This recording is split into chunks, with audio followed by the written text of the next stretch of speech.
You're listening to the Thunder Underground podcast. My name is Trent. We've got a great one for you today.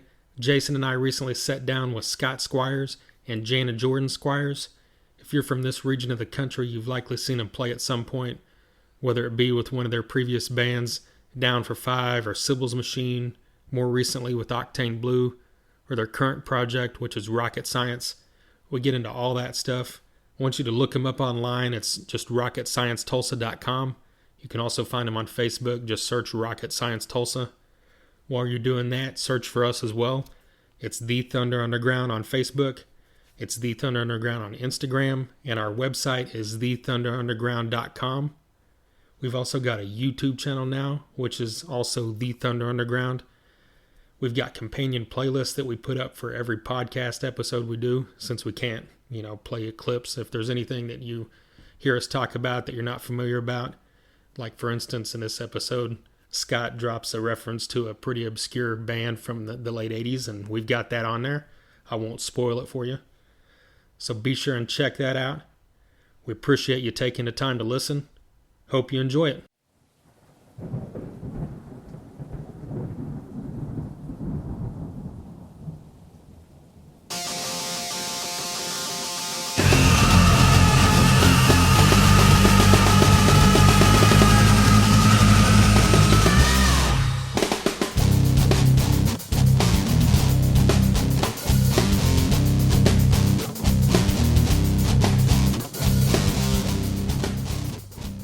Sitting here with Janna Squires and Scott Squires. How you guys doing? Doing good. Doing real good. How are you? Good to see you. Good. Jason? I'm here. Hello. Yeah, I think we've known, at least I've known of Scott for a while. I saw Sybill's Machine a few times in the 90s. 90s. Yeah, was it the 90s? Back when 80s, right? Where hair metal was no longer good. It was a bad word. It's a bad word to say. I think we're good now, but back then it was definitely, I constantly was waving the flag back then, and I just didn't care. I still had my long hair, and every guitar player I had in my band better play solos. That's right. That's good. That's good. That's good. You had courage to do that when we even didn't. Yeah. We were like, we better not act like we kind of like that stuff. Yeah. We might get made fun of. And now we know that was stupid to be that way. Although I remember being in a band with Mark Mortensen and Matt Brantley and a few other guys in a band called Nothing Face, and we went from Skid Row to Pantera to Alice in Chains. That's what we started to sound like. We went in those formations. It was pretty bizarre. And then it went from Alice in Chains into a Live. Remember Live? Yeah. And then we started sounding like them. So the 90s definitely affected everything I was in, but I'd still wore my long hair and made people play solos. Good. Well, yeah, I think I think I met you whenever they started playing with you. Like when Zen Hipster, and I know they played with you 2 or 3 times at least. A couple times. Yeah, a bunch. Yeah. Our first really good gig was opening for you guys. Right. You gave us that at Varsity Sports Grill, I think. Wow. Yes. I'm we pretty played sure. There many times. Yes. Yeah. I remember that. One that sticks out to me was that thing out in Cookson with the Twisters were headlining and you guys were on there. Oh my God! Yeah, I remember that. Wow. Yes. Where is Cookson is my leg. What year was that? A bunch of bands that played. Yeah, it was a bunch of bands. Like Shamrock, weren't they there? I think so, and or when when that was that 2000, 2001, or is that? Yeah, it had to be in the 99, 2000. And the Twisters headlined it with all their tie-dye. Right, and what was Mike's band? Drummer Mike, back then, Heavy. First Strike? No, not First Strike. It was before that. Down for Five used to open up for them. Played a lot of shows with them. Anyway, I can't remember. Edit that in later. Yeah, it all runs together. But and then we saw you guys at the Cat Fest. Yeah, that was Sammy awesome. Hagar. Yes, I forgot. Yeah, I remember they were there. The one with yep. That was an amazing show. I remember being very nervous about that show. I would bet. Because it was you had that main stage and you had the stage over there to the right, and as soon as that band got done. I think it was the Flies or something like that. Remember the Flies? Sure. We just brought them up the other day in that podcast. And as soon as they were done, everyone you just saw a movement of just people coming over your way, and you had like just 1 minute to go before you hit the stage, and then everyone didn't know who the heck you were, and wow, and it was just like, all right, time to get it on, yep. and start playing that set, and then it was over within, seemed like two songs. It seemed like it was over.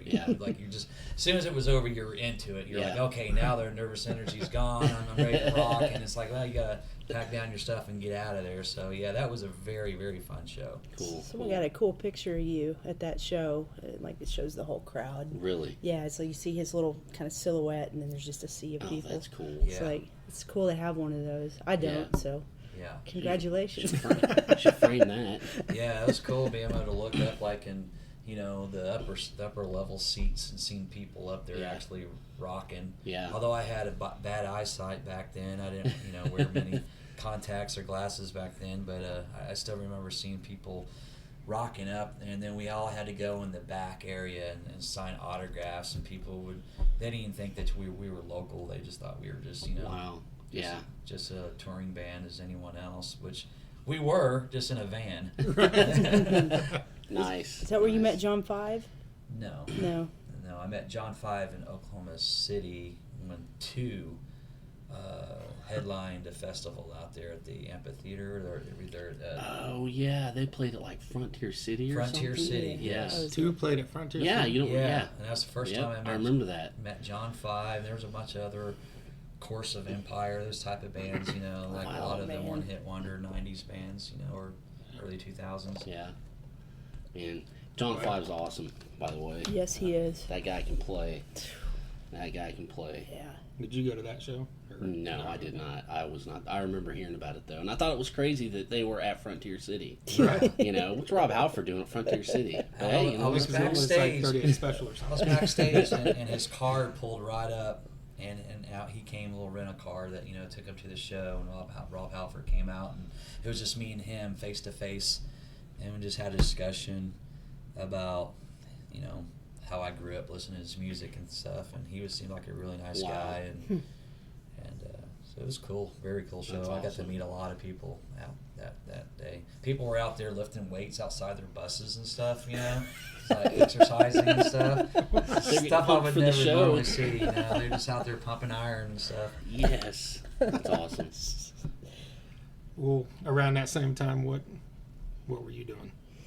Man, what was I doing? That was probably early 2000s is when Down for Five started to form, and its very first formation was actually myself, my late ex-husband Ken on bass, and then we had a drummer by the name of Aaron White, and this was before we even had Syke as our vocalist, but we were just starting to put some material together, and of course I knew him from my previous band in the 90s, and called him up and asked if he'd be interested in getting involved in another project, and so we started delving into that. I think, like I said, around 2001, 2002 time frame that all started, and it wasn't until about 2005 that Scott came into the picture of that band. It was pretty wild how it happened. There was member changes, and my husband at the time and I split, and obviously he wasn't going to stay in the band. It would have been pretty awkward.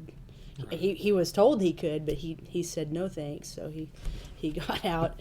And our drummer at the time was Adrian Alexander, who also unfortunately passed away a few years back. So yeah, that's right. Lost him. Jeez.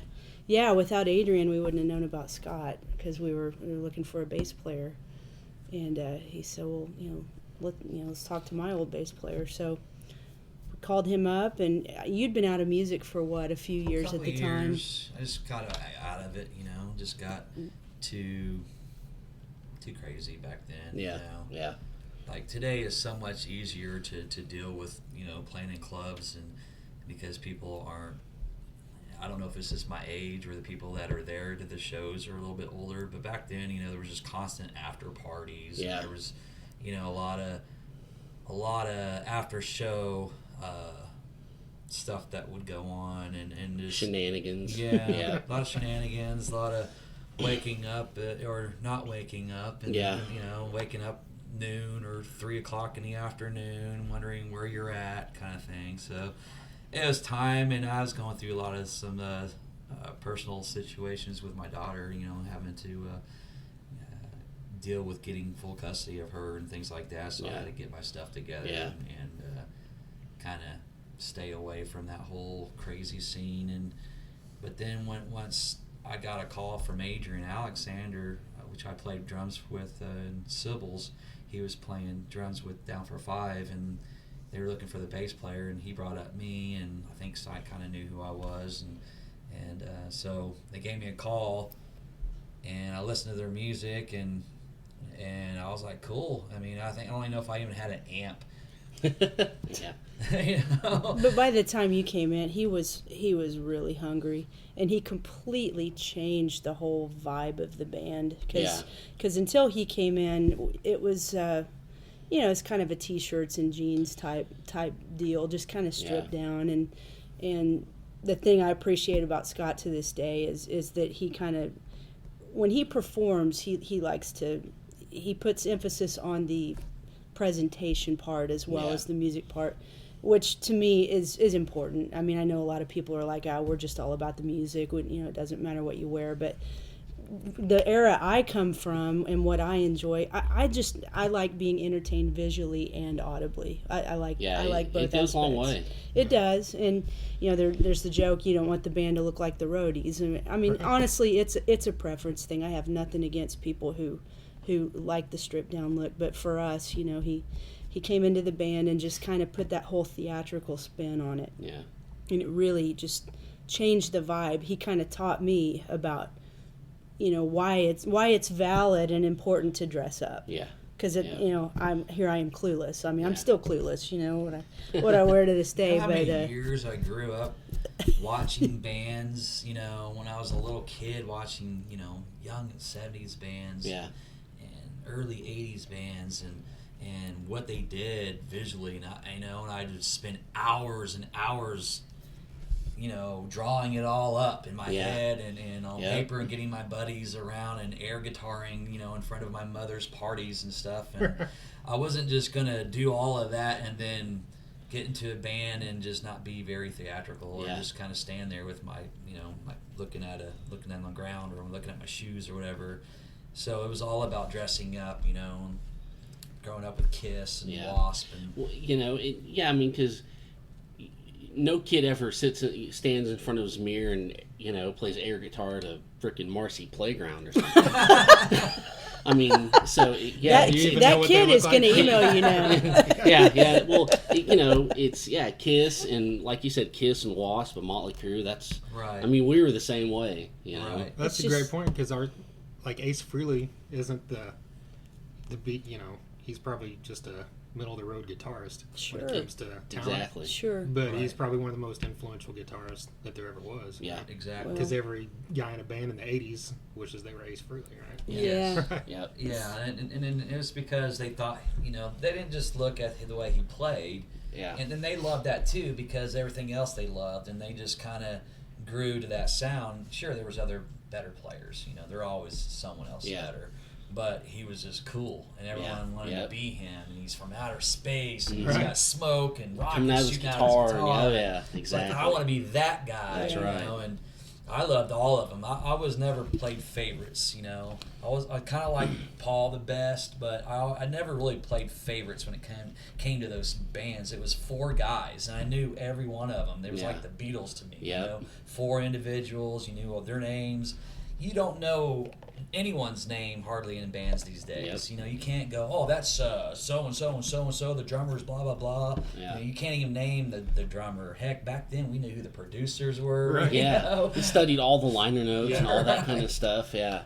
Well, and it's like I look at things like my daughter. She's almost 12, and she came home the other day with a Black Veil Bride shirt, and I'm kind of glad, because when when we were coming up, we had that kind of theatrical thing, and then it just got smashed. Right. And that all, you know, next thing we know, it's Smashing Pumpkins and Pearl Jam. You know, Yeah. so I'm glad she has that to like look at and get excited about. Right. So it's that kind of stuff seems to be coming back a little bit, and that's a great thing. And not to knock a lot of those bands, because I bought a lot of their albums. I got into some Pearl Jam stuff. I listened to their music. It's not like I just didn't give anyone a chance. I listened to it and went to many shows and stuff, and gave everyone a good chance, a good listen. It's not like I was like, it's naughty stuff. I don't want nothing to do with it. I'd put on some Toadies, or I'd put in some Pearl Jam or Soundgarden, and Oh yeah, there's great stuff. It's just we know what we really, really love. Right. Yep. So you guys, you didn't know each other until you met. Right. When you came in to play bass. Through the band, In yeah. Down for Five. Okay. Yes. Yeah. And it's a requirement. It was a requirement for every bass player in Down for Five to date me. So no, I'm just kidding. No, it just kind of happened that way. But it was. He came in and that was really kind of what caused that band to pick up steam and do some really cool stuff. We're super proud about what that band accomplished. I mean, that we were together for probably about 11 years total. Put out a couple albums, and if you look back at the timeline of what we accomplished, we never quote unquote made it, but we made enough accomplishments to where we can look back on it and be proud of the stuff we did. At that time, I think we were viewed as one of those bands that people knew the name. They would come to see us and support us, and how we lost Jesse from Crooked X, and we were reflecting on that time frame. And I remember one of the dads, this was when the kids were probably 12, and I remember one of the dads coming up to me and saying, I told the boys to watch Scott and watch how he performs, and take some pointers. And that's the kind of stuff that's cool. Flattering, man. Yeah. It's like you're doing something right if the younger generation is kind of keeping an eye on what you're doing, and so that makes it worth it. Yeah. But it's funny, like you said, when you said that Scott, once he came along, it kind of upped the game, because I remember thinking that, I saw you guys, and you guys had more of a stage look and everything, and I was like, oh, okay, all right, they're taking different. it up a little bit. Yeah. So that was really cool. And we also need to give a lot of credit to Jimmy Fusen. He of course, he's gone on to take some really amazing pictures of some pretty big-time artists. But back then, he was kind of getting started, and he did a lot of our initial photography work, and then he helped implement the a lot of the stage props, the pyro foggers, and without him and his contributions to the band, that we wouldn't have had as spectacular a presentation as we did. Cool. So we'll make we sure did to a give him lot of props. cool stuff. I mean, a lot of the cool local festivals here. We were always one of the main bands playing, and got to play the good time slots, and I mean you know how it was. You guys were out there too doing it, and then we got to go to Hollywood and play on Sunset. Oh, that's right. I forgot all about that. How was that? What was that like? That was cool. I mean, it was a long drive, and I bet. especially when you're all in a van together. It was, Right. And pulling a trailer on top of that. It was cool. It was hectic and cool at the same time. I mean, once we pulled in, we had to actually play a show before we even got settled in to our hotel room, and right off the bat, I'm having to change my clothes right on Sunset, out of my shorts and stuff and into my leather gear and leather pants. Yes. And my stud belts and whatnot, and I'm basically almost bare naked out there pulling up my pants, and here comes Lemmy from Motorhead with his entourage of people, and I guess it's God. Phil's birthday that day, wow. and they were coming up to the Cathouse where we were playing, and talking about shock. Here you are, your no first kidding. time in Hollywood, you're gonna play, and here comes Lemmy up the street. Yes. That is rock and roll. I The think you got pressure. I think you got your pants pulled up before you went out there to Right. shake his hand, And right? he was wearing a hat, leather hat, which I had a leather hat too, and I had the skull and crossbones on there. And he was back when he was wearing his little cowboy leather hat or whatever, and he had the skull and crossbones little pin. And I said, "Hey, Lemmy," I said, "I got the same. I got a pin on my hat too, man." and he stopped and I started talking to him, and I said, "Hey, we're first time down here. We're a band called Down for Five, and we're all the way from Tulsa, Oklahoma." And he looks at me and he goes, "I played at the Cain's Ballroom in Tulsa, Oklahoma, back 5 years ago or something like that." And he goes, "Do you know how many people were at that show?" And I said, "I don't know, 3,000, 2,000?" And he said, "No, 20 people." And he walked off. What? Oh my God, that's insane. Basically, Okay, I hold on. love you, Lemmy. So what year was this that you met him? So he's pissed off at you. 2000 Would have been six. Yep. So it would have been like 2006. 2000, 2001 that played, because I remember Remember them they coming with Dio? they came to Cain's Ballroom with Dio. Surely there couldn't have been. Yeah. Are you sure he said That would've- 5 years that would've had to ago? have been a different. He said Cain's Ballroom. Maybe that's he all was I remember. drunk. He's the one that said Cain's. But I remember I didn't go to that show because the tickets were like astronomical, like more than usual for some reason. I guess Which was because it was what, too. $40 back then? Yeah, which was, back then it was like $40, Right. you know. But anyways, But that was his answer. I mean, I just told him where I was from, and that's the first thing that came to his mind was that show. So at when he Cain's thinks Ballroom. of Tulsa, he thinks of 20 people. Yeah. That's Yeah. awesome. Yeah. So Great. chances are they're not going to be playing here Yeah. before he yeah. calls it a day. Huh? You know, in a way, I'm kind of not surprised. Yeah. Thanks, Tulsa. Yeah. So did he? You said he was going to the Cathouse where you were playing. Yeah. So he was there while you played. Yeah, actually, he stays in the goes and stays in the back. Mm-hmm. And this is back when he was probably drinking. Yeah. I don't know what he does now. I know he's supposedly cut a lot of that out, but I know he was back there in the back. He didn't want to come out and sit down while the bands were playing. Mm-hmm. He just kind of stayed in the back with his buddies. And I remember I asked him if he would. I wanted to buy him a drink just so I could say I bought Lemmy a drink. Yeah. And he said, "No, he's good." And he showed me a glass of something, and I said, "Okay." And then we went on to play, and then we were there was another band that played after us, or a couple of bands or whatever, and since it was his birthday, they all went up there on the stage and was playing covers and stuff with them, I guess to celebrate his birthday or Wow. Phil's birthday, and our singer, he got to get on stage and sing backups and stuff while Lemmy was up there playing bass, and the drummer from was it Madison Blue or Madam Blue. Madam Blue. Madam Blue. Yeah. Wow. Yeah, and then a little quick side note off of that trip, something that never came to fruition, but I guess by my choice. But out of that trip, that drummer, drummer from what's her name?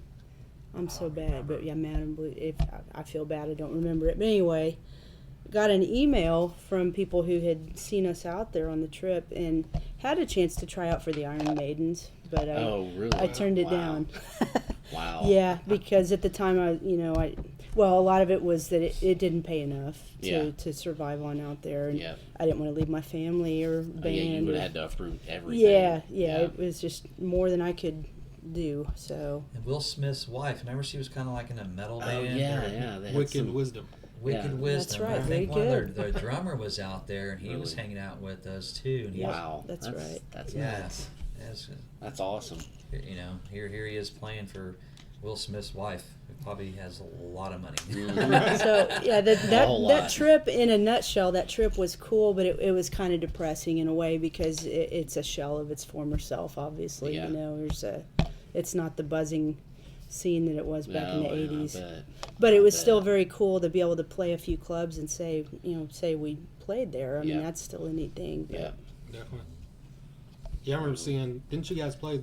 Was it the very first Rocklahoma, the main stage? Or was it Yes. like second or something? it was the first was- one. Because I've got pictures of you guys, if you're Yeah. interested. Oh, yeah. Oh, thanks. It was like right Oh, 07. before right before Bang Tango. Yep. Wow. Yep. And that had a lot of high hopes, man. And that thing was building and building, and we got in to play. And I didn't like our time slot, but I liked our day. Yeah. But this is the first Rocklahoma, so I had no clue how this was going to go about. And I didn't like our time slot, but I liked our day. And I thought, okay, this is cool because it wasn't Saturday, right? Wasn't it Thursday through Sunday back then? Did we play on a Friday? It was either a Friday or a Saturday. It was the day after Poison played the night before. Okay. So everybody was good. They played Friday night. Yeah. Okay. So it would have been Saturday. Thursday morning. was Tracy Guns' little thing. That's right. Yeah. And then Friday night was Poison. Mm-hmm. And then we played Saturday at 11 a.m. At 11 a.m. or 11:30 or something like that. Yep. I didn't like that time. Yeah. But my whole time thinking, well, there's people that are going to be camping out, and once the bands start firing it up, then everyone's going to come out of their tents and get ready to rock again. Yeah. Nope, was not the case. Because Poison, they tore the house down that night, and everyone was just going crazy. It was packed, and confetti was falling, and people were drunk out of their minds. And I remember that morning looking out going, oh no. That really took the wind out of our sails. Sure It seems like that was almost a turning point for the worse for the band. See. We were putting probably way too much stock in that, thinking that, hey, this is our opportunity, and there were things we should have done differently to make more of our chances to meet media, but we weren't aggressive enough with how we approached people or didn't approach them, and like he said, it was just we probably played in front of, what do you think? I don't know. Some people said there was quite a few, and if you look at the whole spectrum of everybody, but I don't look it at looked people that are back there, Yeah. way in the Well, back and that are. the way that place is, there could be a lot. I mean, there could be a lot of people out there, but it's so spread out. Right. I mean, it looks like there's I Yeah. don't know 12 people out there Yeah. because it's just so huge. From our vantage point, it looked like a few hundred maybe, but Right. who knows? And then there were But- people holding signs, the ones that actually woke up, and there was a lot of people that were apologizing because they slept too late. Like, man, I missed it. I was sleeping. I was hungover. Oh my God. And here we were, and we had a great time. Don't Sure. get me wrong. It was a I blast. wish that we could relive that experience again because there was nothing like that first one. That's right. You just look in the back and just see 30, 40,000 people just packed, 50,000. I forget how many there were. Yeah, it was nuts. And we had really good seats back then. I mean, me and her got the trailer, and then we had The camper, the great seats that we actually paid extra for, and you can stand on those wooden benches and look behind you, and there's just tons of people there. And we got to hang out backstage, and we met all the rockers, like Kevin DeBrell, Oh wow. Yeah. And that was like his last gig, wasn't it it? was like one of his No, last I think he shows. played more after Oh, that. one of, Yeah, I mean, okay. it was shortly after that. I remember having a conversation with Frankie and I mean, just hanging out with Tracy Guns. Steven Adler was Steven really Adler cool. was just Wow. a mess out there. He had about 5 guys keeping him in line, but he wanted to give us a hug like we'd been best friends forever. Really lovable dude. He's That's crazy. super sweetheart. He's just, I think he's kind of has people that keep him in line. Yeah, Right. yeah, a lot of babysitters. Yeah. Babysitters. So, did you guys form Octane Blue while Down for Five was still together? Did that come after you guys? Yeah, it would have Yes. still been together, but probably not doing a whole lot at that time. I don't think. The thing was actually she got approached by the people from Phenom, Bruce and Dave, to do Phenom, which was an '80s project. When they were looking for a female vocalist, and at that time, I told them I'd help them out until they can find whatever they're looking for, and then they eventually just kind of settled on me, and it was just their way of just kind of making some extra money, Yeah. because back then, when you're playing originals, you know, you had to either be first, second, or third, and each slot sucked because you had other bands and you had to pull your gear. You know, you play for 30 minutes or an hour, hurry up, pull all your gear off, and you're already sweating. You got to hurry up and get all this stuff, and there's a bunch of changeover, you know, and you didn't. The middle slot was the best, crowd wise. Yeah. But you had to hurry up and get all your gear on, and you had to hurry up and get all your gear off. Yeah. So back then it was just a mess, you know, just doing originals here in town. And he never made him much money doing it. Never. Know? Yeah. And so we were just like, okay, let's do this and make some extra money on the side, and then we'll do original shows when they come about. Yeah. And then not have to worry about it as much. And so that's how kind of that started. And then we kind of had a fallout with Phenom. And then that's when we decided to find some other musicians and start a new cover project called Octane Blue. Cool. That would have been 09 if that was going on. So, you know, you reach that age and that point in your life where you're like, man, you know, I love to play and I've got this ability, and it'd be really great to pay some bills with it, you know. And of course, a lot of people don't understand that, or they look down on it, but you know, at the end of the day, those people aren't inside your four walls. They aren't the ones balancing your checkbook. They aren't, you know, you have to do what you have to do. And a lot of people get a second job. And, you know, we just had the opportunity to make music our second job. Basically, we've got our day jobs, which we're grateful for. But I never had a problem playing covers. I mean, it's just, that's what this town wants. Yeah, it totally is. They want butts in the seats, and they want people buying drinks. Yeah. And you know, original stuff is great, and I love it, and you bet. We all know that. Yes. But you've got to. Reality sets in. Yeah, you've got to get people shaking their asses. It's like, you know, I remember Matt Donaldson from Drum World. He told us once, like, because we were always like, well, you know, we want to do originals, we want to do covers. What should we do? And he was like, well, look, you know, you can't. If someone's going to talk crap, you know, because you're doing covers.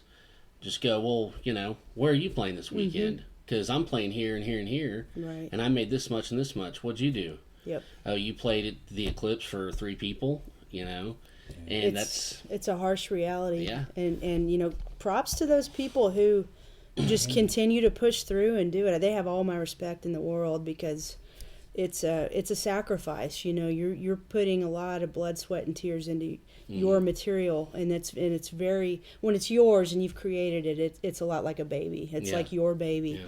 But you know, I don't know if it's different in different parts of the country. I just know what you get paid to do here, and it's not original music. Yeah. So. And trust us, we both still love to write and play original music. I mean, I got tons of stuff that I've recorded with bands, and did 2 albums and with her, and then the stuff I did with Sybill's, and you know, it's in our blood. You know, it's not like we don't know how to write, or we don't know how to sing or play our instruments, and just gave up on everything just to sell out and make money. It's like, well, no, I'm 40 now, and you know, 42, 43, whatever you want to call it. And you know, there's kids. The kids, they need shoes. They need Christmas gifts. They need this. They need that. And sometimes, you know, bringing home $200, $100, $300, whatever, you know, cover gigs helps that out. You know, you can get 2 gigs in a weekend, and right before Christmas, and boom, you know, you can knock out some stuff right there, and your bills are not. Yeah. And hey, you know, it's you can do it. Why not? And it's probably fun, you know. It is fun, especially if you pick songs that you know. Of course, you have to pick the songs that people are, you know, you kind of have to throw out there, you know, because you know that they're gonna like it or dance to it or what have you. If you want to go that route, but you also have to pick the ones that you like. Oh yeah. Or you're not gonna enjoy it. I mean, for sure. I mean, back then in the Sybill's day, when I was playing a lot with you, and we would do like 60-40. You know, 60% covers, 40% originals. You know, because you had to have them. You know, the most of it being covers, because you want people to know the songs and sing along and dance. But then you throw out one of your own tunes. You know. have them all go get a beer, but at least you know. At least you got it out. You know, Right. we did it. That's right. What is like? I mean, you know, I'm not slagging anything, but what is there like one or two songs where you're like, oh God, I don't want to play this, but I know we got to. You know, we should. You know. Well, go ahead. In this new project, there's really, to me personally, there's not that many of those at all in the set list. Of course, there's songs on there that I'm kind of going, man, this one's not working. I wish it did work because it'd be a lot more fun to play. But like in Octane Blue, there was plenty of songs I'd be like, oh God, we gotta do this one. You know? Of course, we did that a lot longer. You know, Octane Blue went from '09 to 2014, little bit of 2015. It's not active at this point, but I don't know if you want to skip ahead to how we've transitioned from that band into this new band. I don't know if you want to go there. Yeah, because that was kind of my next thing. Is like it seems like this rocket science is more. Well, it's like kind of what you see. There's a picture on you guys' Facebook of all the songs you guys were wanting to, you know, and I remember sending it to him, going, "This is awesome." Right. You know, this is like what I always wanted to do back then. I could never get them to do. Right. You know, was more just like fun 80s stuff or metal stuff or whatever. Right. And so it seems like this is something you guys are a little happier about. A little, you know, it's funner. Yeah, because we get to pick, you know, some of our favorite ones and try to make it crowd pleasable. Yeah. But at the same time, make it kind of cool and unique and something different that no one else is doing around here. Yeah. And like, I never thought in a million years that I would even enjoy the Final Countdown by Europe, you know, because I didn't ever like them, you know. But and you go through it and you kind of put your own stake, you know, your own make on it and everything. And dude, I bet when people hear that intro, yeah, they know it. They, right.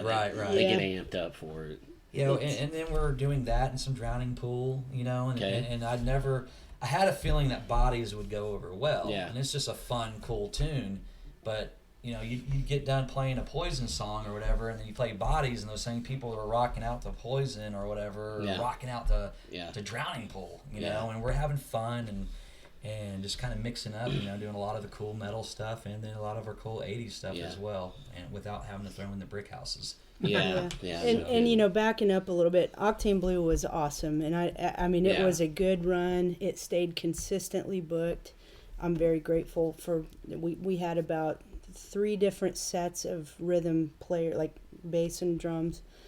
Super grateful to all of them, because I mean that thing was really just built from the ground up, which is what we're doing with Rocket Science now. We're kind of starting all over, but you know, it stayed consistently booked for a good 7-8 years. Yeah. And you don't do that without a good set list, a song formula.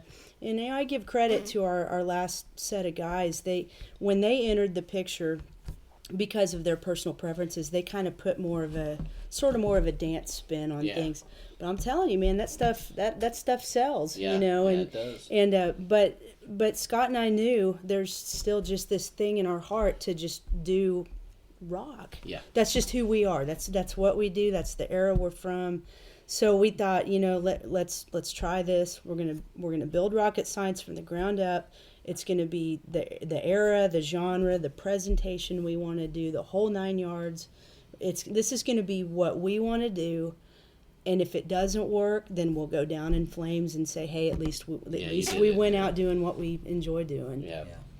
And it's you know, it looks like you guys got a pretty killer stage set up. You know, that had to be some work. Is that something that's always been in the back of your mind that you wanted to do with the cover band? Put on the stage production as well? Well, I mean, if you think about it, Down for Five had a pretty good strong. Well, you know, true. we had a big production back then too. This one, you know, was a lot coming from Jeff, the drummer. And we all just kind of were thinking about a lot of different things. And he already had some really cool lights and programmed light show and everything. And we were trying to think of something cool that we're going to do. We were thinking about, you know, doing the white Marshall stacks, you know, kind of do the Cheap Trick, you know, Dream Police kind of theme, you know. And we're just, you know, throwing around all these different cool ideas and everything. And we never could settle on a name. Yeah. I think there was at one point we were called what? Sweet Rocket. Yeah. The connotations on that one are a little risque. So. And then, you know, we couldn't think. Steel Panther used to be called something Rocket. Oh God, I don't even know. Like maybe it was Love Rocket. Maybe it was. But yeah, we were trying to come up with the name and then the theme and everything. And those are the best parts about bands is when you're trying to draw it all on paper. Yeah. It all looks good on paper. And then you get to start building some of this stuff. And then Jimmy Fusen, which was the photographer, he some of the stuff that we used at one of our last shows in Down for Five were these cool triangles, and he hung them up. And we basically just rerouted C.J. Maloney's. We put a whole brand new stage on there. And, we had like this huge stage show in C.J. Maloney's. We covered their stage with another stage that extended completely out and around. Wow. That was the last Down for Five show. That ended up being the last we had these one. huge, like, triangles, which you can see them in the Down for Five Bring Me Down video, that's shooting the fog, the pyro fog and stuff, and it has all the lights. You can see these triangles,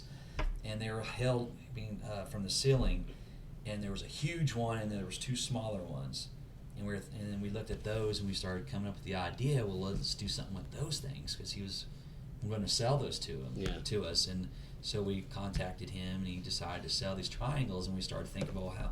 And both Mark Borman and Jeff are very good engineering gurus. Yeah, And very they can just smart sit there and guys. just throw out this program, and then here we're at work, and they'll send us these cool drawings that they've done up computerized, of the stage and how everything, and they got everything measured, and they know this is like 5 foot here, and the ceiling, and like, wow, how do you guys do all this?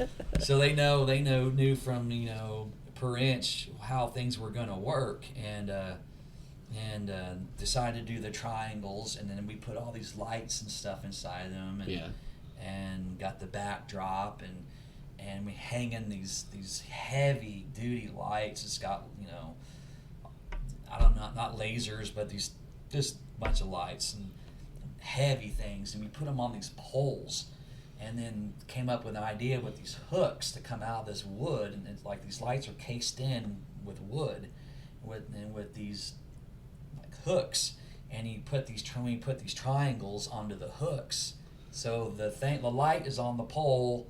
And then the light case is holding the triangles, and then you cover it with like black sheet, and it looks like that. It is the hardest. It is physically the most demanding band we've ever been in. Wow. We will wake up the next day, and butt muscles are sore, and it's brutal. But it's still been put together so efficiently that everything's pre-wired, and even the drum riser comes apart in two pieces, and it's got casters on it. Cool. Oh, Jeff and Mark are the brains behind the whole operation. Right on. Scott and I just bring the eyeliner. Hey, whatever works, And like what I like with you guys is what I always like with all kinds of bands is like you guys have like a theme with like the black and the red and yes. I love cool. when bands do that. Like Typo Negative was always black and green, or like I don't know. Yeah. Or no, Striper, sorry. Yeah, Striper right. always had themes and like stuff like that, and everything, even though it was like a different record or something, it always kind of looked the same. Yeah. I love that. That's that's awesome. neat. It kind of goes back up to on like that. that Dream Police thing, Yeah. And then how everyone was white. But if you think about like a lot of bands in that era, especially like the Cars, with their skinny ties, and they all kind of had the red leather and the, the shirts, that would have black, white stripes and then have red pants. So it was kind of a black, white, and red theme. Yeah. So, if I wore like a white shirt with black leather or whatever, just kind of mix it up. I wasn't even thinking about even doing the kind of the heels. Remember, like the bands back in the 70s wear these kind of heels, the Bay City Rollers, and that kind of look and everything, and just kind of do something different in this town because everyone has the bearded bands. Mm-hmm. No offense. It's okay. But, there's plenty of that going around, and there's plenty of dance bands. And there's plenty of, you know, you got your 80s bands and everything. So we kind of wanted to maybe try something different. And, of course, you know, with everything you want to change comes, you have to come up with money, and you have to try to buy all this stuff. Yeah. And it's hard to shop around in this town because I don't think there's a store anywhere in the 100 miles of this house that sells any cool rock clothes. Yeah. Right. You know, you have to basically go to the pawn shops and try to find it yourself. Yeah, exactly. So we just kind of like started selling, well, okay, well, it's just some ties and get the red and black white ties, and then we do the long sleeve shirts and the red pants. Like we said earlier, just kind of try to dress up. Yeah. You know, I think it may strike some people wrong. Some people may not know what we're trying to do here. Yeah. They may just look at it and go, God, it's just too much or whatever. But again, you know, if you're into it and you dig it and you like what you're seeing, those are the people we're going for. Yeah. We can't really worry about any you know, detractors or people who don't get what we're trying to do, because it, you know, we take it seriously, but at the end of the day, our whole point of it is to try to make sure people have 3 good hours of fun. Yeah, It's all about fun. It's all about remembering the songs that you grew up on and just having a good time. You know, that's our job to do that. So people who don't like it, you know, that's unfortunate, but you can't please everybody. Yeah, you know, don't worry about it, you know, because we're all at the age now where we just don't care. Right. You know, I mean, back when I was 22, I might have. Sure. But now, you know, it's like, you know, I love Trickster, and I don't care who knows it, okay? I don't care who knows it. They're awesome. Steve Brown, baby. Yeah, so, you know, I mean, that's just an example, you know, because... And now he's playing for Def Leppard now, right? Yeah. Well, I think Vivian Campbell's back now. Well, no, Is he? he remember his cancer came back, so... But They he's just doing announced yesterday he's good. He's Really? he's Really? doing That some. was quick. He's doing some kind of alternative treatment where I don't Wow. think he's going to have to go through all the chemo and stuff. Good. So That's great. yeah, Good. yeah, But see, you're a lot like me. I mean, I like my heavy bands. You know, I grew up with my Armored Saints and all my, you know, heavier bands when I, you know, and then even today I still like different heavy bands, but I also like my old school rock. And a lot of people don't even know who they are. Yeah. You know, like Rock's Gang and Oh, man. know. Yeah. his bands back, you know, and I always got into bands that no one ever knew about, you know, and I was Can I ask you? Do you remember Bo Nasty? yes. Okay. I'm the only one. He makes fun of me all the time. I'm like the only person that knows him. He's I fucking for love years, him. he's had that CD. Anyway, sorry. But yeah, I would go, you know, and just go through the albums, you know, Yeah. back when there was actual record stores. And you would just go through all these albums, and I'd just pick them out, and like, wow, these guys look cool. Or, you know, of course, the Hit Paraders and, Oh, you yeah. know, the Circus The magazines. Metal Edge and all Man, that. those were the days. You man. would never really Yeah. get any, you know, cool stuff on them except a little thing about their album over here. At the back, there'd be Right. a little ad for, you know, Kick Tracy or whatever. Exactly. You know what I mean? Yeah, you got it. Oh, dude, I know about Metal Edge, okay? You would go into my room and, like, every piece of wall Yes. was covered with stuff from, like, Metal Edge. Yep. And, you know, my dad was this, like, older redneck guy, and he thought I was insane. Yeah. You know, it was awesome, you know? But, you know, back those to were the definitely ties days. and everything. That's the whole rocket science thing. Yeah. As looking like we're, you know, Well, that's nerdy metalheads. well, that's cool. It's all together and it identifies it, and you Yeah. know I thought it was really cool. Thank you, man. Well, you mentioned earlier you're basically starting over. Yeah. And I mean, you guys went from a band that pretty established Yeah. as far as you always had big crowds, as far as I know, and you had a name, you guys, Right. and I know Rock Show did too. Yes. Right. And you know, so I mean, that's kind of kind of a ballsy move in a way. We were scared as hell. We were very scared at our age to just basically wipe the slate clean and start over. You don't know how it's going to go. You know, you don't know if it's going to work. And quite frankly, we're still in the very early stages. I think it's starting to pick up some steam, but you know, there's definitely a new segment of people that are attaching onto this new band. You know, I'm not going to say that everybody's like abandoned us. It's not that at all. But I don't know. It might take time for people to. It will. Yeah. Matter of fact, I met someone realize. Saturday who used to come see Octane Blue all the time, and she said to me, she said, I didn't even know Rocket Science was you guys. So it probably takes a good year to 2 years to just get the name out there so people know who you are. So, but it's starting to pick up steam, and we had a really good show Saturday. If you just come to the show and if you like the era bands and you like a good stage show, we're gonna give that to you, and we're not just gonna get up there and do our 3-hour sets, get paid, and go home. We bust our ass and we put on a show and throw up, burn our mic stands, whatever we got to do. Let's get it done. Yeah. And we have fun and put on a show. And we're probably one of the nicest bands in this town. When it comes to greeting people and sitting down with them and what's on your mind kind of attitude is what you kind of have to have with people, because at the end of the day, people go out to get away from their problems and issues. And sometimes maybe they need to get some things off their chest, and a good hug and a smile and hey, what's if they pick a song off the set list, or do you know this song? Yeah, we know it, and we'll get out there and dedicate songs to you. This is for you, and hope you have having a good night. And at the end of the day, people just want to have fun and escape for a little bit, and that's what we're trying to do, even if it's just for an hour or two. Well, that'll take you far, and that's and people will remember that too. That's we hope so, stuff. Man. I mean, because at the end of the day, it really is about them. Mm-hmm. I mean, if they're not there, the band just dies. Yeah. It's that simple. So, if if people can leave a show and go, man, that was fun. I got to meet the band. I got to talk to the band. I mean, even though we're just nerds that work day jobs, it's not like we're anybody special. But it does go a long way when you make it about the people, and it really should be about them. Yeah. It cracks me up how just local musicians can kind of forget. They kind of have delusions about how high up they are on the food chain, and at the end of the day, we're all still here in Tulsa. So you just got to stay humble and remember that without those people, you have nothing. Definitely. Yeah, exactly. Right on.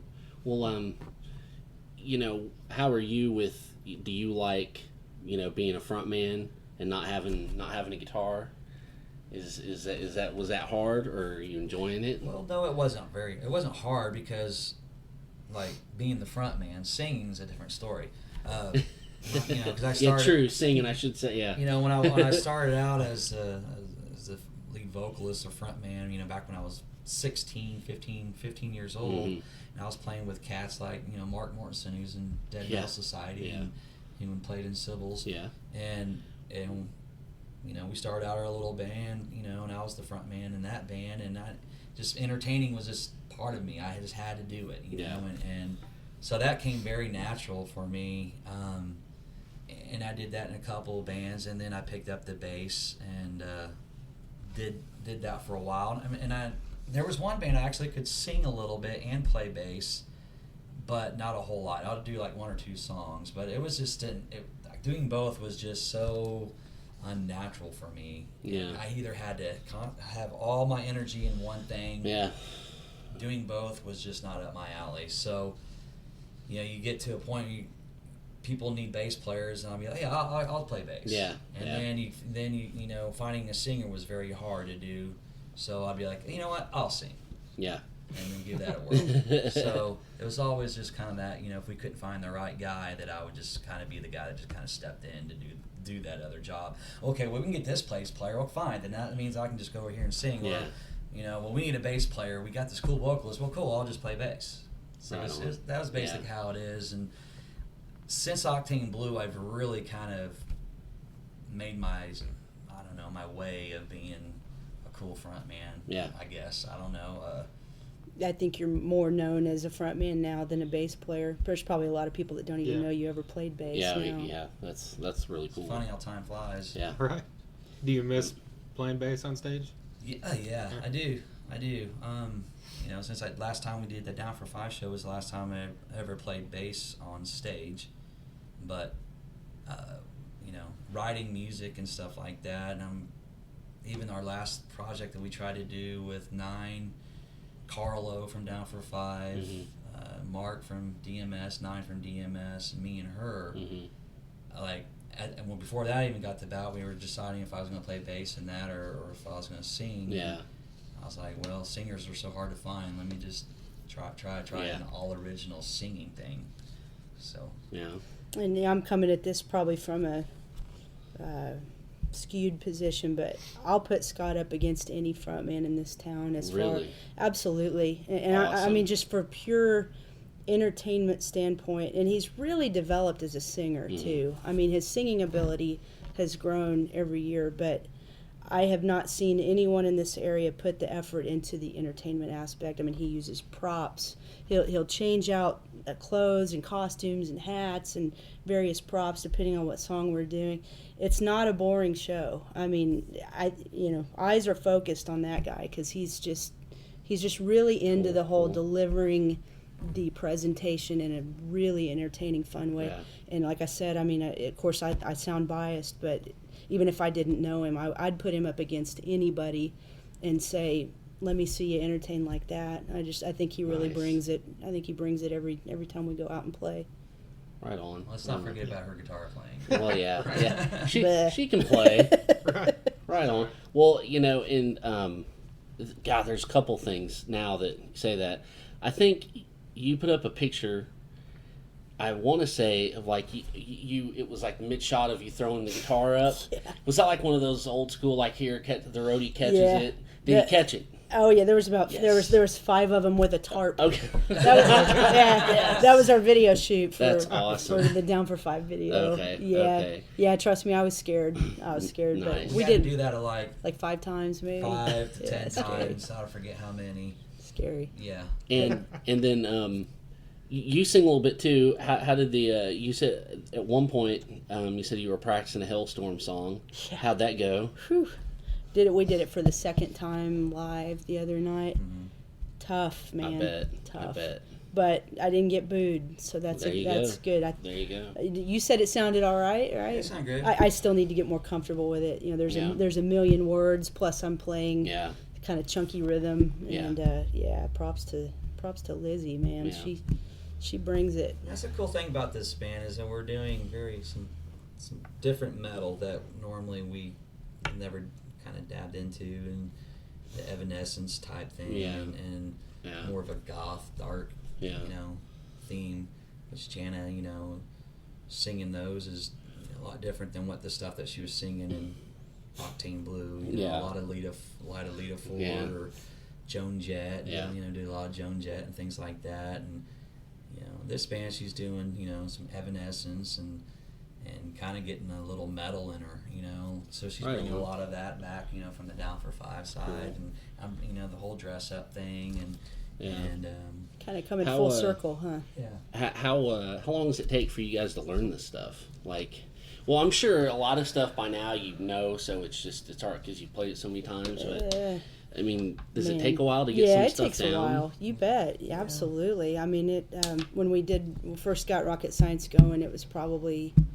Would you say a good few months to learn all the material? Only because we had a scheduled time that we were supposed to come out and play our first show. So we kind of this week we won't do nothing, and then we'd kind of practice a lot, just kind of getting the feel of each other.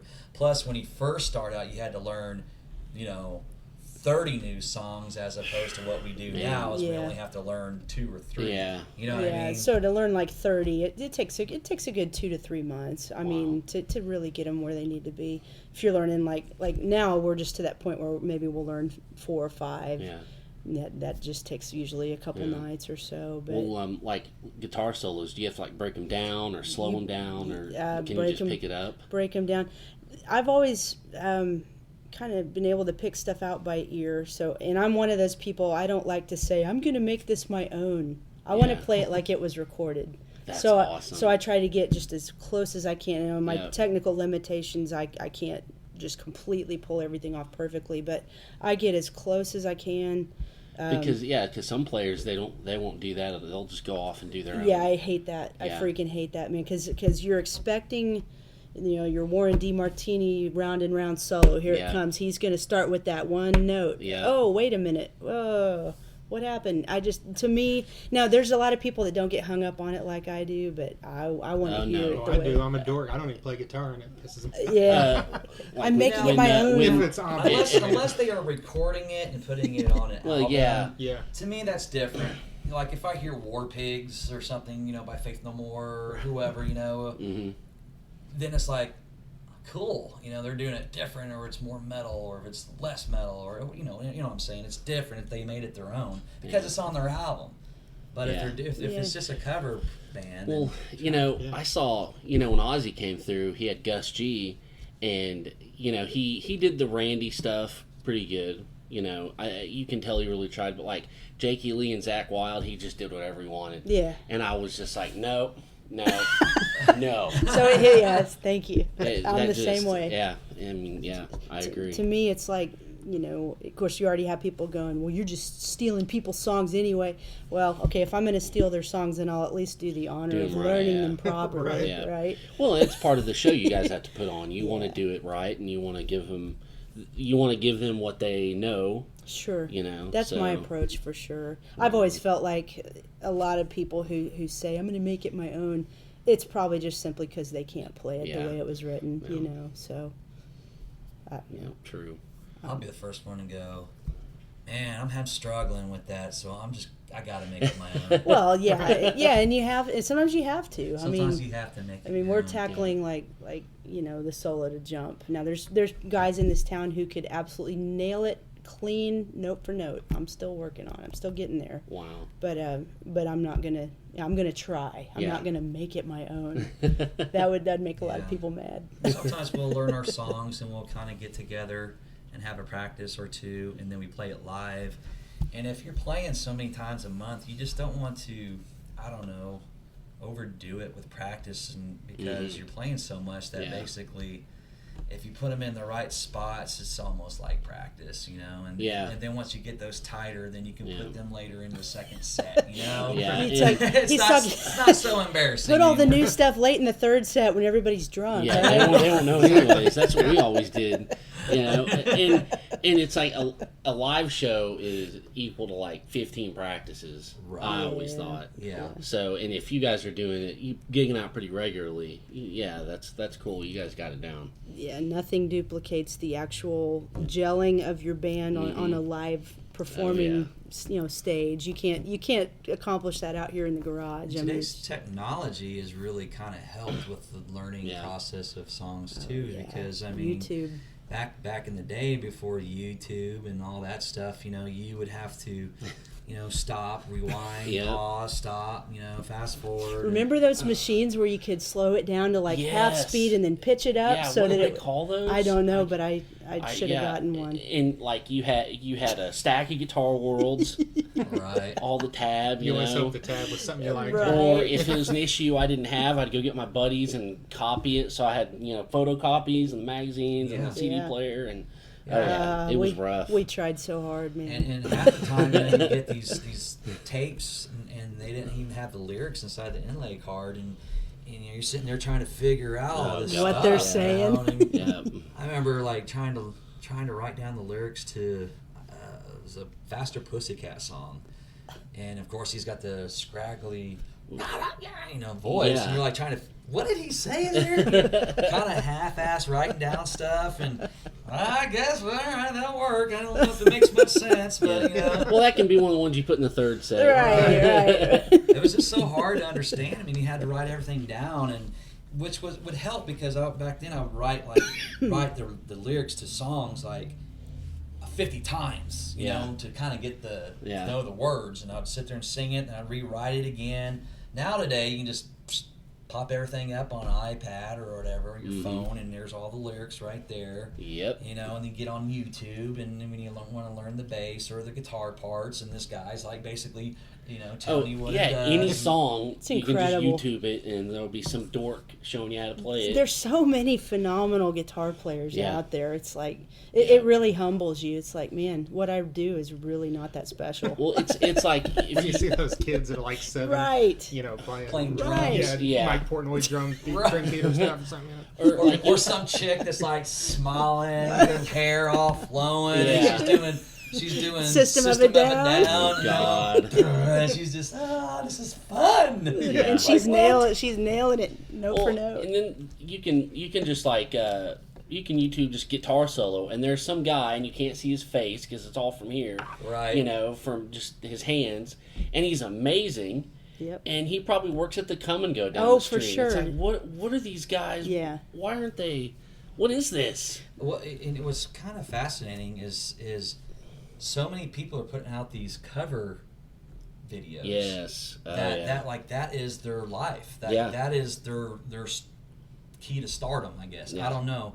But I mean, a song that's like on a new album that hasn't came out yet, but they like released like one song, or there's a live footage of it, you know.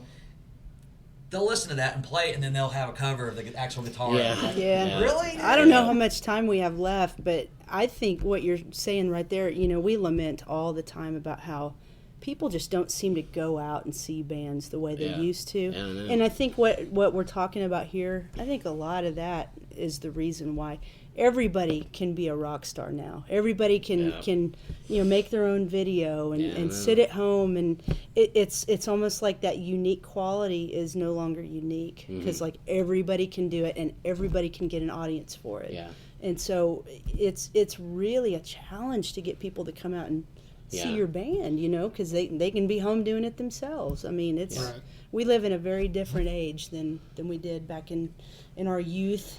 You got You have your Periscope people. You know, you get on PlayStation 4 and there's people, you know, live streaming themselves sitting on a couch smoking a bong and getting drunk with their buddy and going, "Hey guys, how you doing?" And there's people text messaging and, you know, or sending messages, and they're having to answer questions, and they're smoking dope, and here comes their mom walking across, you know, and she's picking up.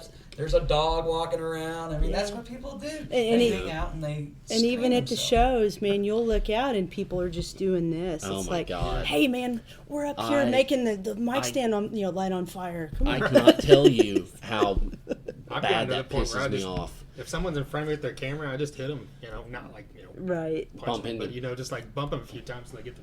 Sure. You know, We you're blocking my we view. went to Sure. see John Corabi at Downtown Lounge, Yes. and there was a guy who was like 7 feet tall, so that meant he was eye level with John Corabi, and he had a GoPro and he held it in his face the whole time, like this far from his face. That's so crazy. And like John Corabi had to be the biggest trooper in the world because he just did his show. Really? I would have smacked that right out of his hand, and he was in our way. It just burned, and he did it the whole entire show. Wow, How that's his arm crazy. did not get tired. So It's really, just that guy so- didn't even see the show. Yeah, he didn't. Exactly. And that's you a know? bummer, man. And his audio quality is probably crap. Yeah, Well, of course it yeah. is. But Thank I you. guess he's got it on.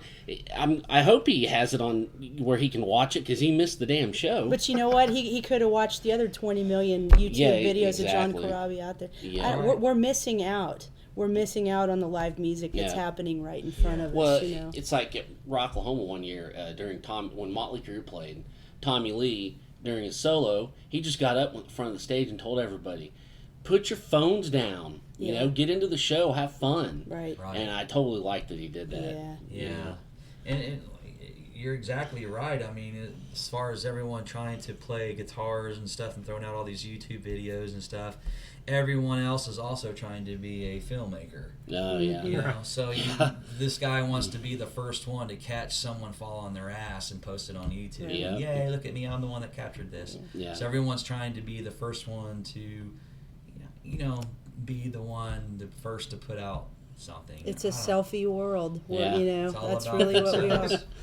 For sure. It's things a have selfie changed. world, and we're living in it. Right on. But yeah, it's tough. But at the same time, it's cool when you're up there playing and people are actually using their phones to take pictures of you. Yeah.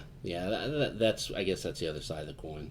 Even Yeah, though I've never minded people taking pictures. It's just the video because they're holding it there for Sure. 5 Yeah. minutes at a time. A little you know. distracting. Yeah. But then you have those people that will want to put pictures out on Facebook that you don't want out Yeah, there. true. You know, Or you're you got like- your gun out there, or you got your chin working. You're like, really? Did you have to post that? Or of course it'd be like the first set and everyone's sitting down, but Yeah. they'll have all of the dance floor It's in the empty. stage. Empty. Empty. Yeah. It's like you look like there's no one there at your show, and you're putting it on Facebook. Come on. Oh, man. Or they They just don't post think- every picture on their phone, and 4 of them are out of focus. It- Oh, yeah. We had one. For It real. was like completely blurry. It's like awesome. I don't even know what Completely blurry, but yet still showed the empty dance floor. Right? Yeah, gotta love it. 2 birds with one stone. Well, there's one of that comedian Aziz Ansari is on Parks and Rec. He's got a stand-up special on Netflix, and with the very first of it, he comes out. He goes, "Okay, because I don't want to see all flashes through the whole show. Let's just get this out of the way now." And he do a pose and have people take pictures, do pose. funny. All right, you got enough. I don't want to see any the rest of the show. That's cool. And I was That's like, cool. that's awesome. Yeah, and that's that's a smart. good idea. It is a good idea. Really good idea. That is cool. So how are you guys doing? Yeah. We're good. This is a great time, but we are here for you guys. Oh man, I wanted to ask about y'all. Oh man. I wanted to ask your opinions. What do you guys think of the Tulsa music scene? Well, I have. Oh, go ahead, Trent. I was going to say, I like it right now a lot better than I did just Re- even a year or 2 ago. Really? Yeah. What As has far as- improved? it just seems like there's more heavy bands that More variety. that are good. You know, Right like on. Driver and Severmind and Blackwater Rebellion and those type of bands. Cool. Yeah. You know, the original bands that are good. You know, I'm sure there's always been those, but maybe I just didn't. They weren't getting enough gigs or something. Are they Like, getting pretty good support? We're out of the loop. I'm not gonna lie. We're out of I the mean, loop. we've been to a few shows, and a couple of them, you know, are like normal where there'll be 50 people there. But we've been to a couple where there were, you know, good sized crowds. Good. That's good. It's good to hear, man. That is good But- to hear. You know, Tulsa's always been a Kind of fickle. hipster / alternative scene compared to like even Oklahoma City. You know, it's always Yeah. supported heavy rock and You got to be in the you clique. know, Right. Oh, yeah. probably. It's Well- more splintered, I think, than most cities are. Yeah. At least from what I know. That's which kind of isn't much. confirming what we thought. It does feel a bit cliquish, you know, sometimes, and I don't think we're in the clique, but I don't mind not being in the clique. You know? Right. We're just kind of doing our thing, and Yeah. we're cool with it. So, How do you start your own clique? That's what I'm Yeah. trying to figure Maybe out. we should do that. Yeah. what do you think, Jason? For me, you know, after Zen, I just got out of it, like because I was just, you know, I just kind of had my fill, I guess. I don't know. It was so long ago, I didn't even really know what I was thinking, but I just totally got out of it, you know, and you know, I got to the point where it wasn't for me. It wasn't about practicing or music. It was about, well, I need to go to practice and bring a 12-pack of beer. I need to go out, not play a show, but I need to, you know, drink as much as I can in between sets and drink after the show. I mean, I'll be honest, you know. Right on. And I had enough of that, and I just had to, you know, just get away from all that and Sure. calm down, you know, because I had a few run-ins Yeah. with, Sure. you know, the authorities. But anyways, that was a long time ago, and I never really got back into it. You know, I had a lot of family stuff go on, and then, you know, I got married, and I was just kind of like you, was way out of the loop. And it did seem to me for a while when I would check into it, it was a lot of hipstery, folksy, you know, and that's cool, but it's not my thing. Sure. And there's some of that stuff I like, but it's not the forefront of my preference, you know? Right. And so, and it's just, it was hard for me to get to shows, you know, because, and it still kind of is because kids and, you know, but when me and Trent started, you know, decided to start doing this again, we wanted to like, you know, reconnect with you guys. We wanted to get out into shows, and I found that there is still kind of some rock. That's and good. and here's my thing is, I was like, has this always been here? You know, some of these, you know, rock bands, because I always thought it was like Oklahoma City had more of the metal and the rock and stuff like that. And so I don't know when it started, you know, but you know, this past, I don't know, 6 months or so since me and Trent have been doing this, we found some cool bands. So I guess it's, you know, it's getting cool. I mean, that one band Driver's opening for Danzig. I haven't seen That's awesome. a local band get a big opening slot like that in a while, I don't think. You know, save for, you know, Rocklahoma. But to me, I think that's a different thing. Kind of like you guys said, it might not really go as far as, you know, they think it will, you know, going on at 11:30. Right. You know, but well, now I'm like getting off on some tangents. But yeah, I totally understand what you're saying. It's like you get these opportunities, and you don't know exactly if the people will get there early enough to make it worthwhile. Yeah. You know, are they just, well, okay, the band starts. Okay, who's the opening band? Okay, well, what time does the actual band start? And then we'll get there like 10, 15 minutes before they start. You know, that's... Yeah, and, you know, I'm guilty of it. We all are at some point. Sure. And you just got to, you know, we've got to be conscientious to, like, you know, try to seek some of that stuff out. Right. Yeah. You know. There's been plenty of times we'll have an opening slot of somebody, and I'll be like, oh, this is going to be so awesome. But then the reality sets in. It's like, well, wait a minute. No one's going to get here at 7. Yeah. You know, no one's going to be here at 7:30, or if they are, they're going to be getting a T-shirt, or if they're going to, you know, get their beers, or they're just going to be outside talking or whatever, or not pulling until 8:30, 9 o'clock, and then come in and sit down. Yeah. So it's all about promoting yourself, Yeah. you know, and we can talk hours about promoting and how important it is and how annoying it is to people. Yeah. You know, Yeah. you have to promote, but yet you're pissing people off at the same time. I know. So, I mean, where is the... Yeah. I want to go hand out flyers, but I hate when people hand me flyers. Well, now You now know? for us, our dilemma is Facebook, because Yeah. every time we send out something about rocket science, and this was happening with Octane Blue, the mindset is, man, how many unfollows are happening right now?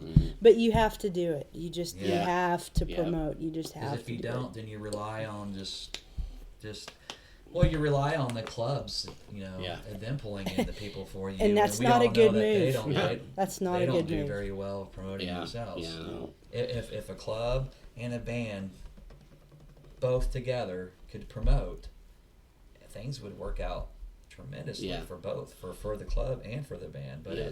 it just seems like it's kind of one-sided. You know, they'll promote a little flyer here, or put up their calendar, you know, with a frog on it or something, you know, and say they'll have the band names in regular writing, you know. Then they'll spell it wrong. Right, they'll have it spelled wrong, and then you have some of them that will have at least some billboard stuff going on, Yeah. and that's cool.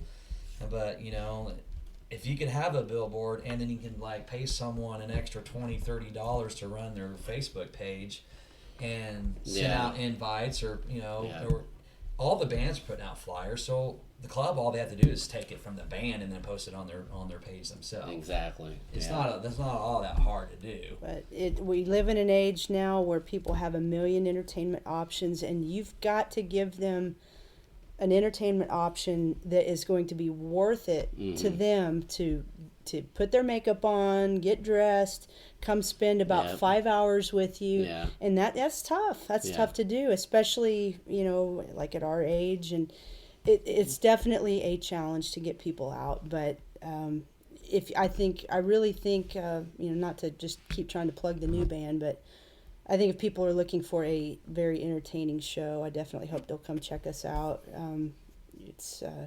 We're trying to give them something that they're not getting with any other band, and I think we're Yeah, we're it looks doing like that. you guys are, for sure. We hope so. We're giving our best, that's for sure. And the cool thing is we're fairly new still, and we're still growing. We're still learning to play tight with each other. You know, Yeah. the chemistry's still growing. So, you know, here in about 6 months, I mean, we're going to be very tight, Yeah. very tight. And there's a lot of that now, but.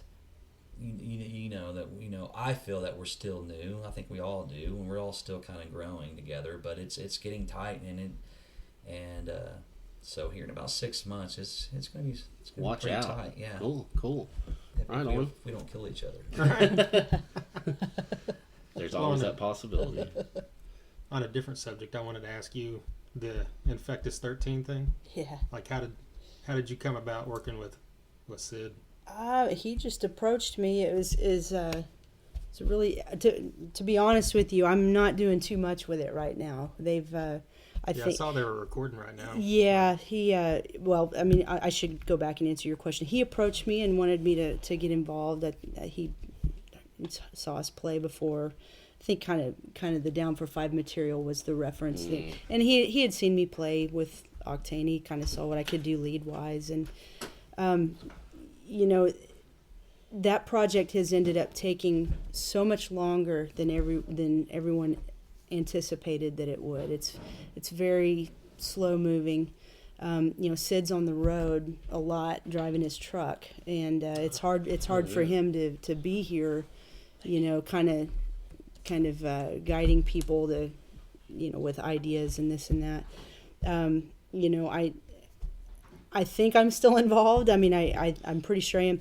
But, you know, they brought in Steve from Hard Truth to fill in some guitar duties.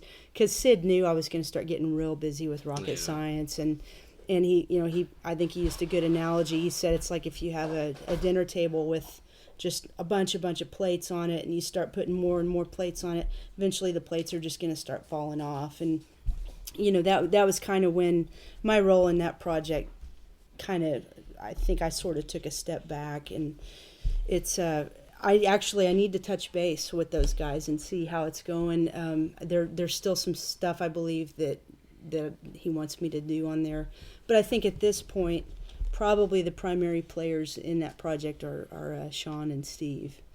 I did some initial work. We tried to write some tunes that I thought were pretty cool, but it was just a very slow moving project, to no one's fault. It wasn't anyone's fault. It was just kind of the circumstances made it to where there couldn't be progress made quickly. You know, Bob's up in is it New York or New Jersey? Sorry, Bob, can't remember where you are. I know you're up northeast. The vocalist, and so and then the bass player's in Florida, and it's just one of these. You know, it just takes a lot of time, man. Yeah. Record, send stuff over to him, he's got to record it and send it back. Yeah, but I'm out of the loop with what's going on with that project, to be honest with you. So, you know, I definitely enjoyed what I got to do on it so far, and hope I'll still have a few more things to do on it. I need to touch base with them and see how it's going. Cool. Did you have any guitar geek questions or anything? Well, like for you definitely because you're a guitar player, but for I guess both of you guys, you know, some of like the fun questions is like, you know, your favorite guitar players who got you you know, to go and I want to do that. You want to start? Well, guitar wise, growing up, I mean, I loved everybody as far as like instrument wise. I like drummers, bass players, singers, whatever. But as far as guitar players, my favorites were growing up was, you know, watching Jakey Lee and George Lynch and you know, Randy Rhoads, those type of players. You know, of course Ace Frehley, like we talked about. Yeah. You know.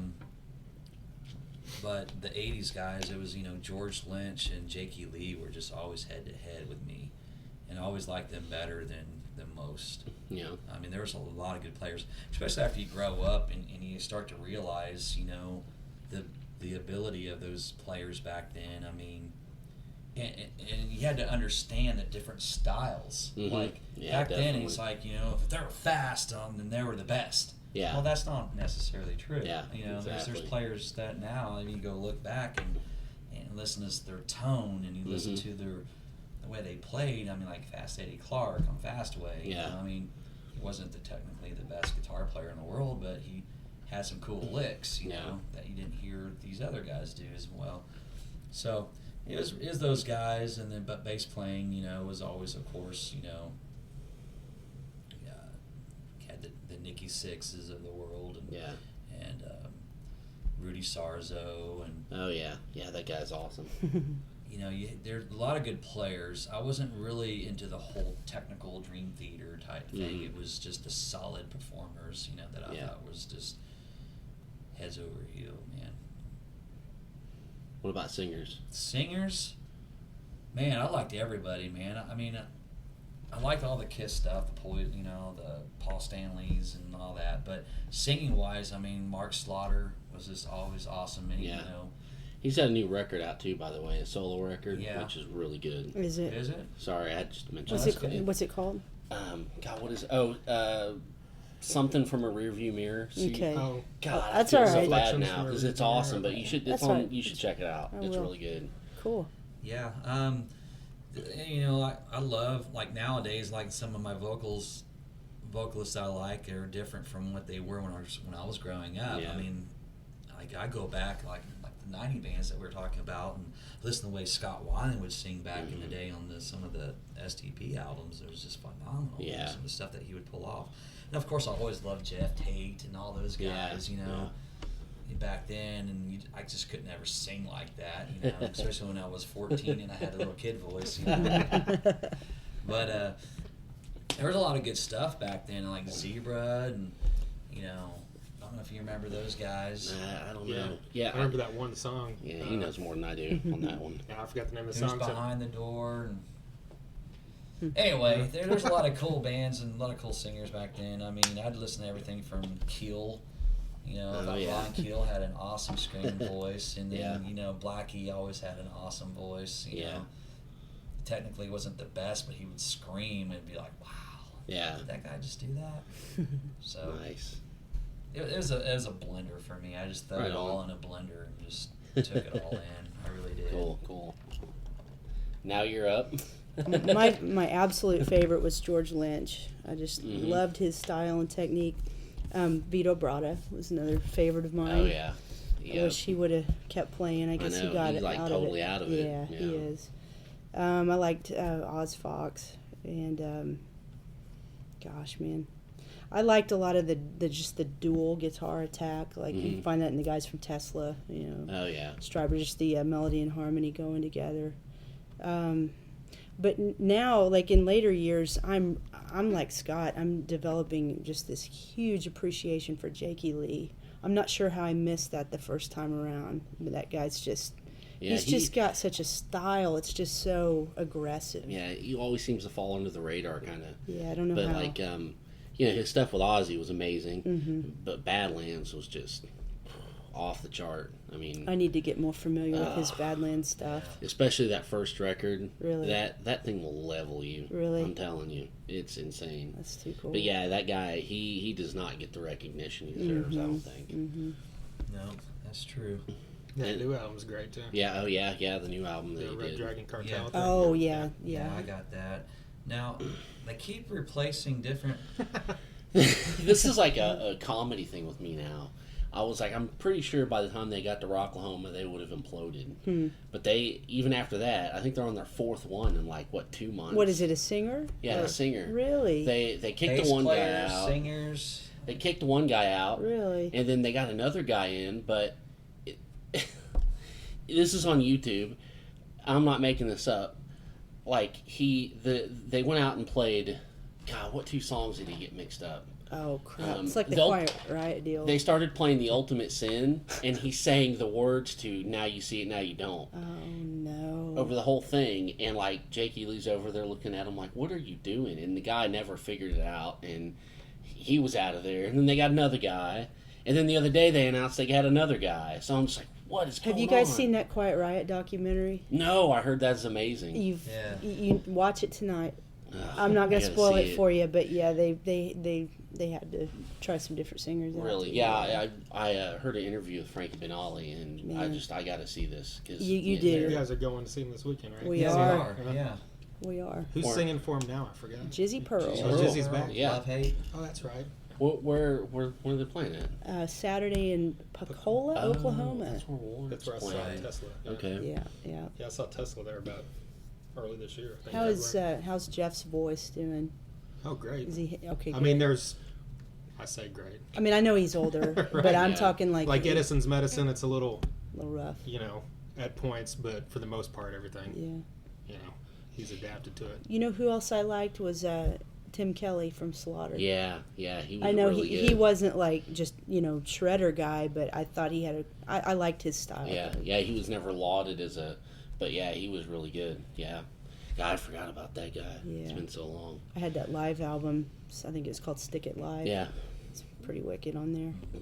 And I think you mentioned Warren DeMartini earlier, Mm-hmm. and you mentioned something about how back then it was like who was the fastest and stuff. Sure. And we all loved it, and it was all like blew our minds. But like now, if I listen to it, and like when I've seen Rat, I mean that guy is just so good, and it's not because it's speed. I mean he's just got some really like efficient and tasteful Yes. stuff. Right.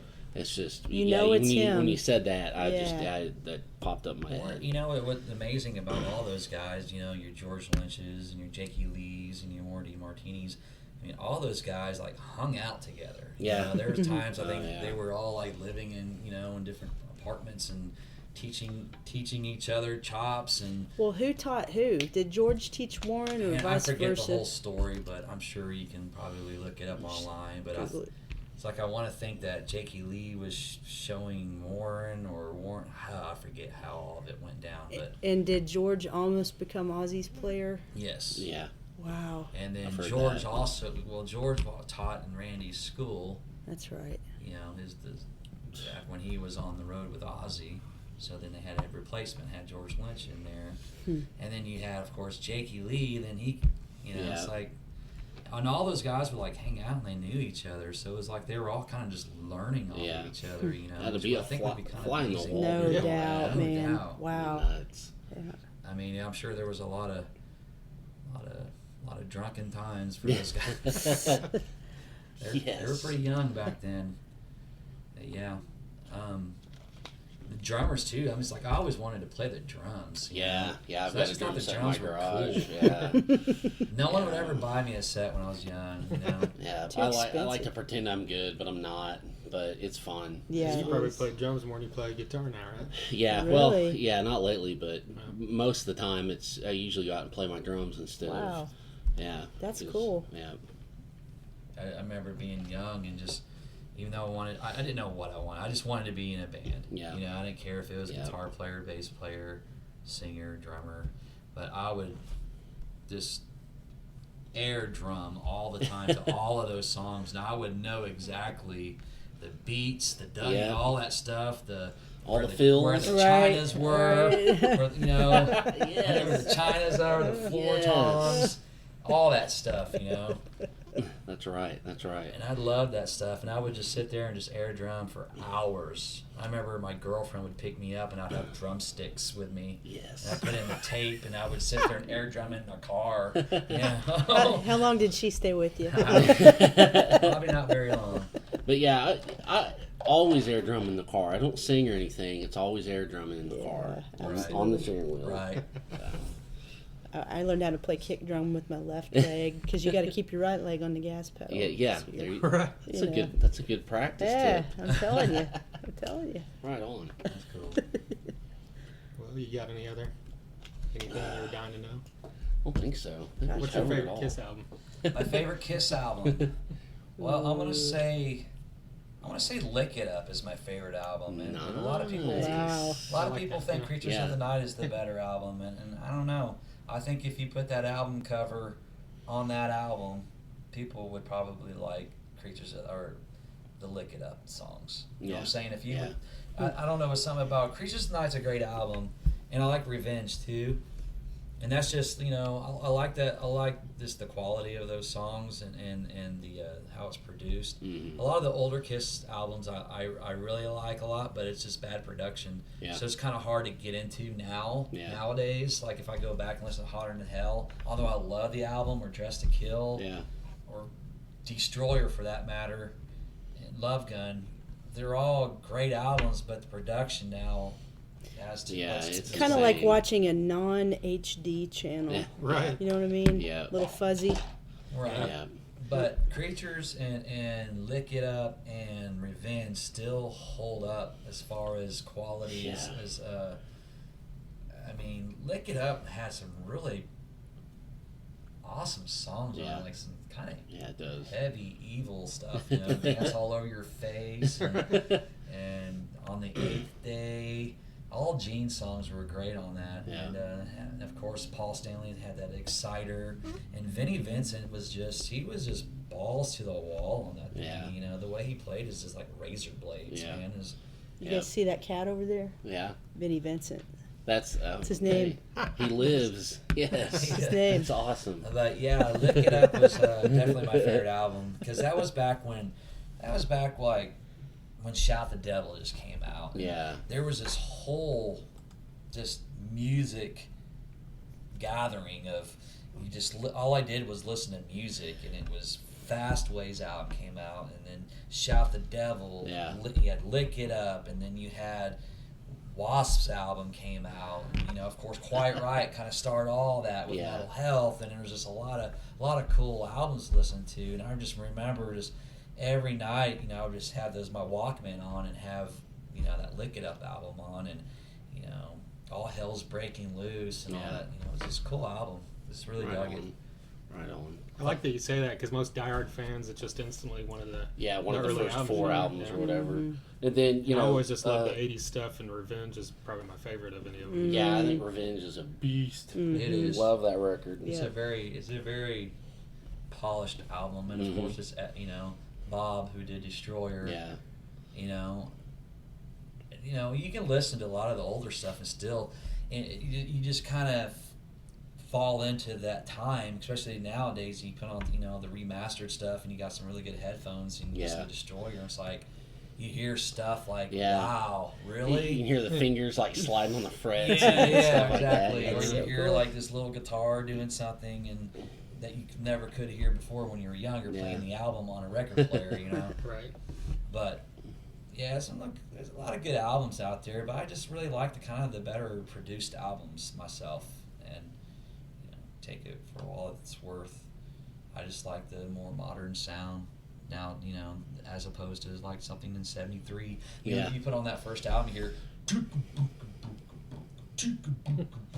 you know, Strutter, and it's like, you know, it sounds almost like a garage band or something. It kind of sounds like, to me, it's like Far Away a little bit. Yeah. I mean, I love it, but I know exactly what you mean. Like, you see the old, like, Black Sabbath videos, you know, of, like, Paranoid or Iron Man. It's like, it's like very hippie-ish, and, you know, like, they just put a couple mics around them and then recorded the album, you know, and they got this little cheap drum set, and they're all just kind of banging away on them. And, you know, all that stuff, you know, was like, it was recorded in 1971, and it took 3 days to do it, because, just like you said, they just put up a few mics.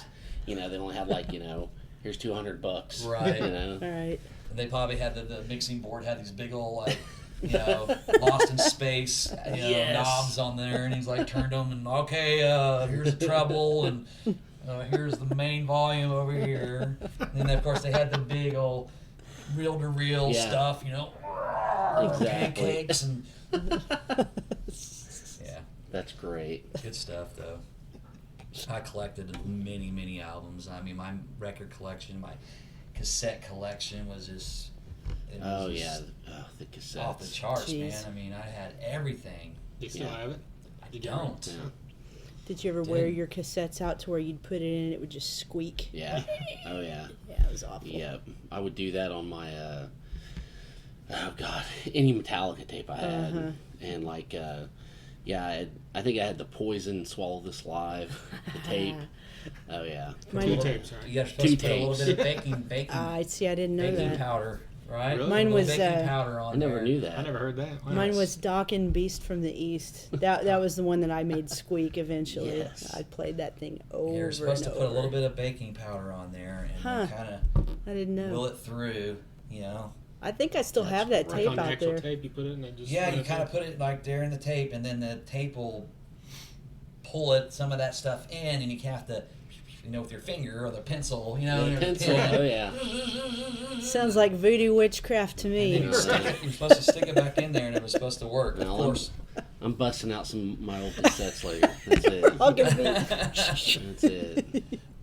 Funny, man. Well, I had a good time, man. Thanks, guys, for Yeah, we being appreciate here. Yeah, it. this was great. Thank you. Yeah, we appreciate you doing it for sure. Now, how often do you guys put this out? Every month, every week? So far, we've done one a week. Yeah. One a week. Really? Yeah.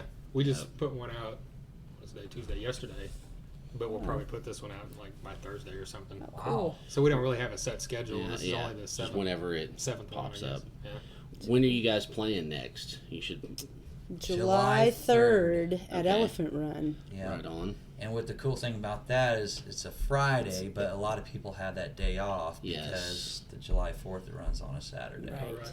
Right. So hopefully we can get some people out that day, Yeah. and then they can enjoy the 4th of July That's right. without a band. And all the bands playing July 4th just got mad at you. All right. Well, Rocket Science, July Unless- 3rd at the Elephant Run. That's right. Yes, thank you. Thank you so much. And is that a free show?